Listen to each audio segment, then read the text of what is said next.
going to tell you about neural networks. So why do we use neural networks? Again, or the reason I told you before is because we don't need to visit every single box, right? A neural network, we don't have time to visit all the boxes several times. So what we're going to do is we're going to use the following observation. Let's say that I have figured out the value for this box. Well, whatever the value for that box is, it's got to be similar to the ones around it. Because if I make a lot of money by being in this box and walking intelligently, then probably from similar ones, I make similar amounts of money. And the same thing for its neighbors and its neighbors. So basically, the value for a box really influences its neighbors. In the same way, if this is a very bad zone, then the neighbors are also a very bad zone, and their neighbors are also in a bad zone, and so on. Because, as I said, the value of a box really influences the neighbors. And so what we're going to do is we're going to take the coordinates of the box, x and y, and put them into a neural network, just as a function with an input and an output. And the output's going to be the value for that box. So that's how the neural network's going to look. Input are the two coordinates of the box, and the output is going to be the value. And so that's the value neural network. Now the policy neural network is going to be similar, but it's going to be based on the premise that if the policy for this box with coordinates x, y is this one, it says go up with higher probability and then to the right with a slightly less and so on, well, the neighbors probably have a similar policy, right? Because you probably want to walk in the same directions if you're in boxes that are close to each other. So therefore, by only knowing the policy in a few points, I can sort of interpolate the others. And that's the concept of a neural network again. So for the policy neural network, I am going to input two things, which are the coordinates of my point, and I'm going to output four numbers. And those four numbers are the probabilities of going in each one of the four directions. So that goes there. So basically, it's a neural network that if I enter two numbers, I output four numbers. So I enter the coordinates of the point, and I output four numbers that add to one, which are the probability of going up, the probability of moving right, the probability of moving down, and the probability of moving left. So in summary, we have the value neural network, which guesses the value of every point, and the policy neural network, which guesses the probability of going in each of the four directions. I will now tell you about each one of them. How do we train a value neural network? So here's the premise. Basically, the idea of the network is if we have this value, we kind of know a little bit of the neighbors. And if we have this value, we kind of know a little bit of the neighbors. And we can continue like that until we know all the information there is.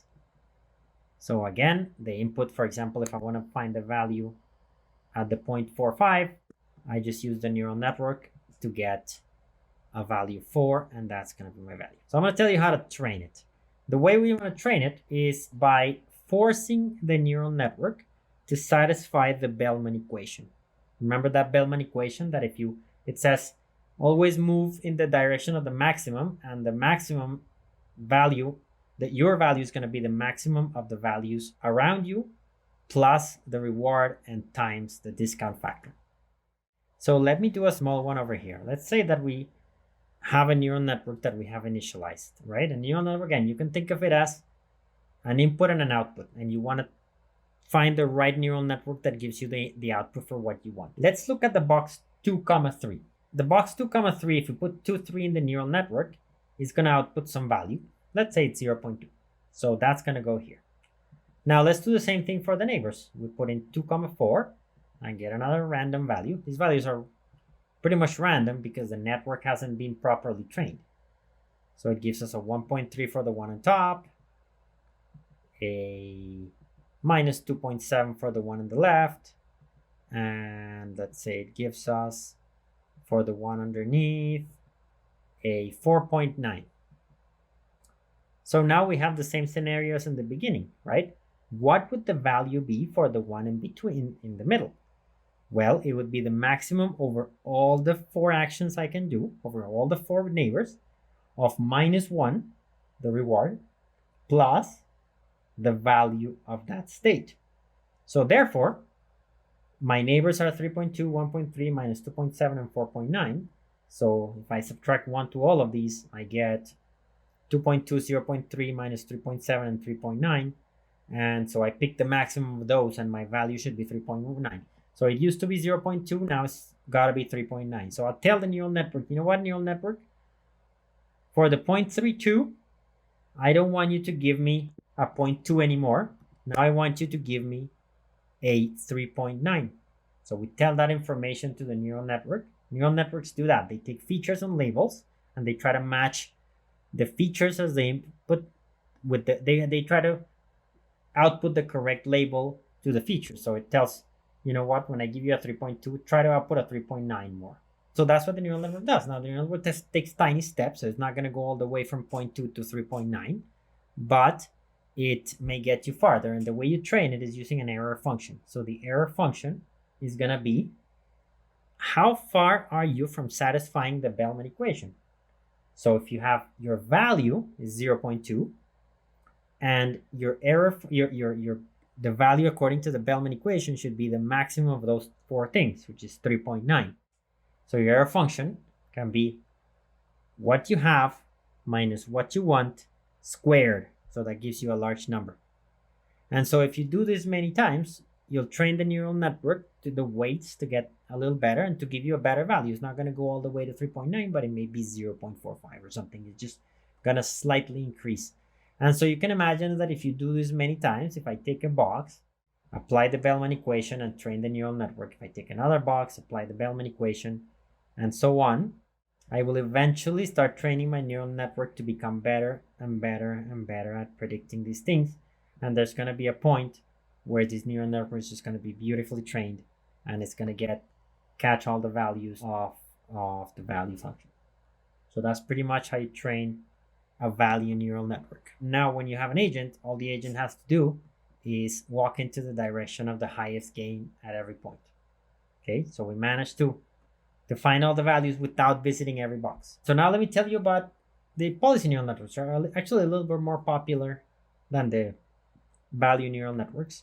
And they work like this. So recall that what I want is to build a neural network that if I input the coordinates of the point, it outputs four numbers which add to 1, which are the probabilities of going up, left, down, or right. And it looks like this. It has 2 inputs and 4 outputs. These outputs are the 4 numbers that tells us with how much probability to go up, right, down, or left. So let me tell you how to train this neural network. Okay, the way to train it is the following. Let's say that we have some random initializations or random weights, and it's going to give us some values for each one of the directions at each box.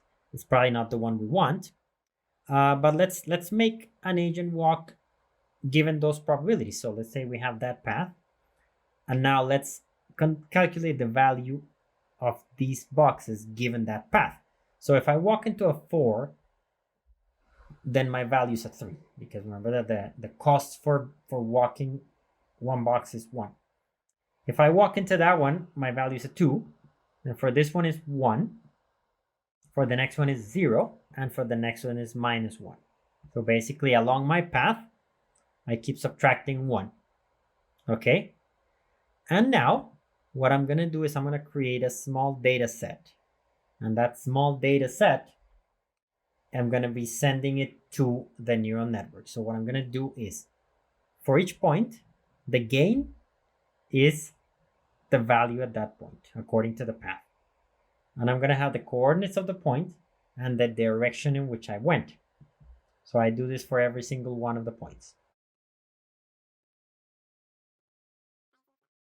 And now I'm going to do the following.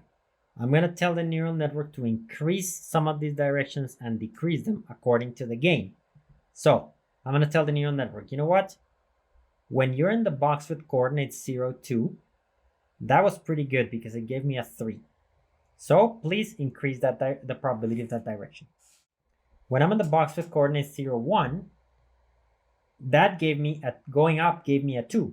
So that's pretty good. So increase that direction, the probability of that direction. When I was in the box with coordinates 1, 1, and I moved left, I made 1 point. So it's good, increase it. When I'm at the point 1, 0, I moved up, that gave me 0 points. So don't worry about those. And when I'm at the point 0, 0 and I move right, I actually lost a point. So decrease that probability. So I'm going to tell the neural network to do all these things at the same time. I'm going to feed all that information to the neural network. And I'm going to tell you in a bit how to do this with math. But basically it's that. So let me do it one more example. I'm going to walk in according to the policy that I have. I'm going to number each one of the elements in the path with 1 less, because each time that I walk, I lose a point. And at the last one, I make 5. So previous one is 4, then the previous one is 3, 2, 1, all the way to -3. And I'm going to create my data set. First, I'm going to look at all the directions that I went. These are the directions, and these are the directions that I'm going to tell the neural network to update. So I'm going to create my data set with the gain, the coordinates, and the action. So for each point, I have the gain, the coordinates of the point, and the action that I took. Now, some of those actions were good. Some of them were not so good. Which one was good? The one that gave me 4 points. Which one was not so good? Well, the one that gained me -3 points was pretty bad. Right? So for that one, I tell the neural network to think of it less. Whereas for the one that gave me 4 points, I'm going to tell the neural network to improve that one. I'm telling it to increase the probability of going right when you're at the 0.45. I'm telling it to slightly increase the remaining ones and keep going down until you decrease the final probability, the one of moving left when you're at 3, 1.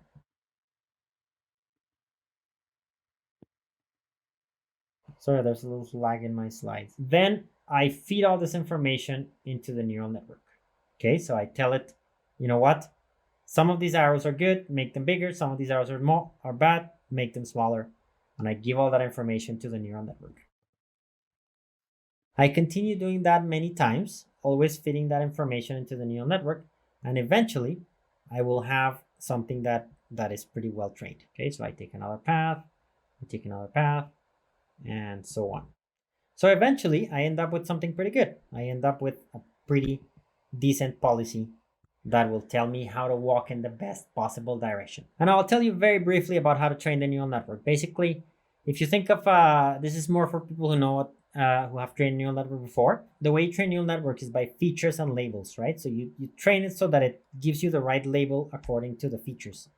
And so what you do, if you wanted, for example, to output a 1 when you say 4, 5, then if the neural network's outputting anything else, for example, a 0.2, that's what you got.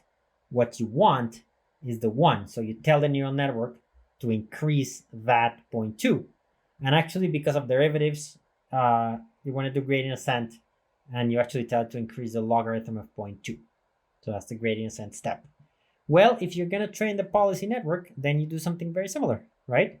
Instead, you want it to, let's say that your input is 4, 5, and your output is the direction that you took in the path. So let's say that the probability that the neural network gave you was 0.2, and what you wanted was 1. So you tell the neural network, you know what? I want you to increase what you gave me for those features. So increase the 0.2, and actually because of gradient ascent, I want to increase the logarithm of 0.2. Except that remember that we had a gain, right? So we had the gain that if it was good, I want to increase that probability, and if it was bad, I want to decrease it. So if my gain was, for example, 4, I do a trick, which is that I increase 4 times the logarithm of 0.2. So I have that. That is my new gradient ascent step. So it's bigger if the value is higher. So I increase more if the gain is higher. And if the gain was, for example, -1, if it's -3, if it's a bad step, then I use that in my gradient ascent step to actually decrease the probability of going in that direction. So this part is a little technical, but it's just to tell you that it's a small trick that we use to train the policy network. And then finally, when we have the trained policy network, then all we have to do is use it, right? So this is a small summary. The way you train it is by taking random paths.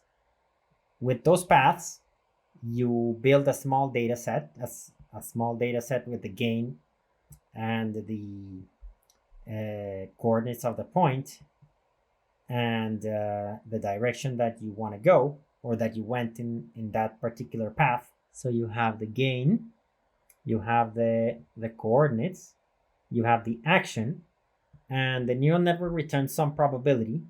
Well, you want to increase the ones on the top and to decrease the ones on the bottom, because you want to increase the ones with high gain, decrease the ones with low gain. So therefore, you increase the logarithm multiplied by the gain, and that way you do a trick. Sorry, my slides are about 10 seconds behind me. Not too much running in the computer. And that's it. That's pretty much what policy gradients are. So once you have the policy gradient, then you simply have your agent, you have your neural network. The neural network tells you which direction to move because it gives you the 4 probabilities. And then you just follow those probabilities. You take the input is the coordinates of the point. The neural network spits out 4 probabilities. So you use those 4 probabilities to tell you with what probability to move in each direction, and then you move in the direction that your policy tells you. And in that way, you gain at the game. You win at the game. That's all I have. So thank you very much for your attention.